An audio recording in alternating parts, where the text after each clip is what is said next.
Hello everybody, welcome back to McCatherine Walkthrough, and in this video we are going to tackle the last stage.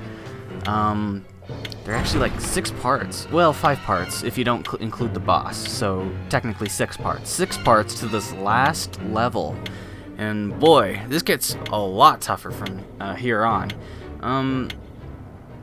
But of course it is doable, of course, and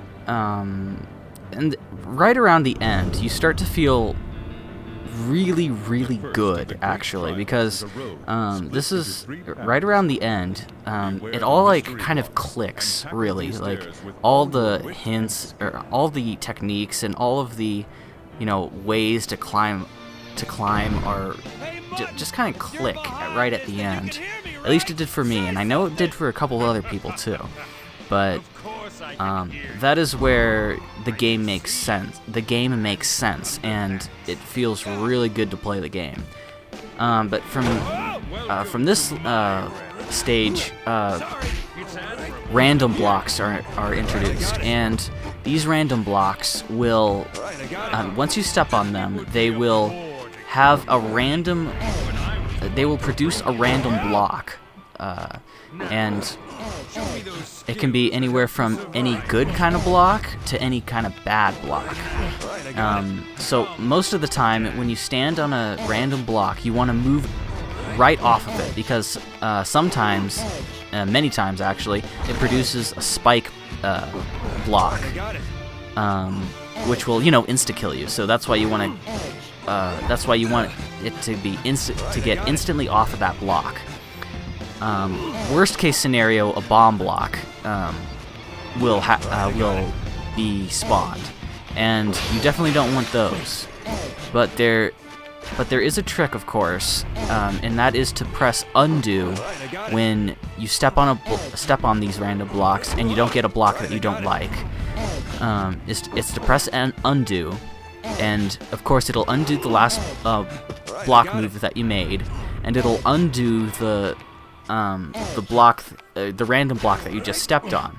So if you step on one and it isn't a block that you like, then press undo. It'll undo the random block, and you get to step on it again. It'll be something different, actually. It is never always the same thing. So that is, of course, the way to get around these kind of blocks. And it isn't, and I cannot even imagine what this must be like on a hard mode, because in hard mode they take away the undo button, and that must be so difficult. I have not even gotten that far in hard mode at all, and I cannot even imagine how difficult it is for that. But even where I'm at right now, it's difficult. So, man, going to this, I don't even know if I'm even gonna go all the way on hard mode for this game. But yeah, near here there will be an edit. That's because, yeah, right there, that was the edit, and that was because it took me forever to try and figure out, because what you do not want to go is you do not want to go right on this last part. You don't want to go, you see there's an immovable block up there. You do not want to go to the right of that, because then you will be completely stuck, and then you would have forced your way into an unmovable path. What you want to do is take the left path, and then Inazuma your way up the block tower. And just as a side note, here's the action, and yep, there you go, and it'll create a different block. Whenever I'm talking about the game, and whenever I talk about techniques and all that kind of stuff, I completely forget what the names of these techniques are. The only one that I remember, the name that I remember, is Inazuma, because that is the most useful one. But all the other ones, like, I don't know, the spider, I guess? I don't know. But I can't remember what specifically it was supposed to be. So I'm sorry about that, but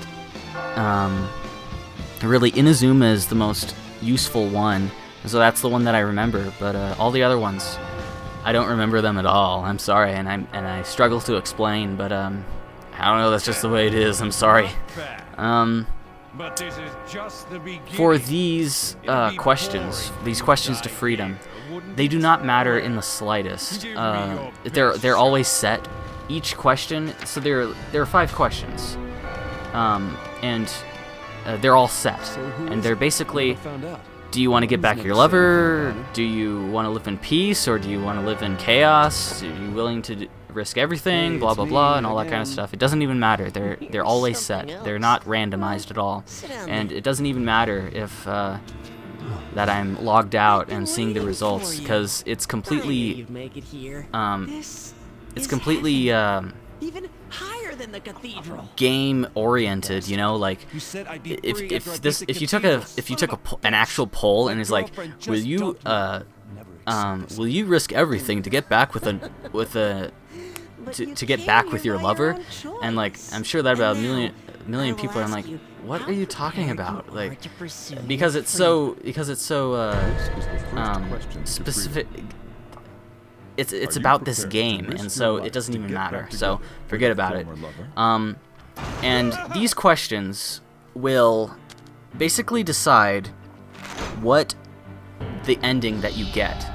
You know, so you've throughout the game you've been building up whether you're lawful or you're chaos or you're free neutral, and these questions at the end will determine whether you get lawful good, lawful bad, or lawful true, which is true lawful or whatever.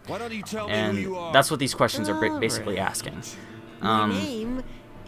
So that's pretty much it, and that's pretty much what these last stages are. And the reason why there's so many, of course, is because it needs to ask you about 1,000,000 questions to get the right kind of ending. Unfortunately, there's only like there's 3 kind of endings for each one, but we'll get into that later. So thanks for watching. This is Kisuke Oburo, and I'll see you next time.